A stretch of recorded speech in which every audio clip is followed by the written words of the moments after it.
పరిస్థితులు దేవుని చిత్తానికి వ్యతిరేకముగా ఉన్నాయి.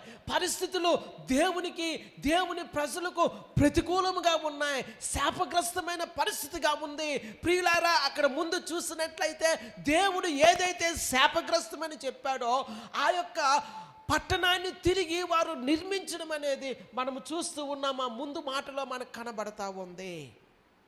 శాపగ్రస్తమైనది తిరిగి వారు నిర్మించడానికి ప్రయత్నం చేస్తూ ఉన్నారు. ప్రియులారా, సింబాలిక్గా ఒక మాట ఏమిటంటే దేవుడు శపించినటువంటి ఆ పట్టణాన్ని, యెరికో పట్టణాన్ని వారు తిరిగి నిర్మించాలని ప్రయత్నం చేయడమే వారి యొక్క అధ్వాన పరిస్థితికి సాదృశ్యముగా ఉంది. అటువంటి పరిస్థితుల్లో దేవుడు తనదైన ఒక ప్రవక్తను వారి మధ్యకు పంపించి వారికి హెచ్చరిక చేస్తూ ఉన్నాడు.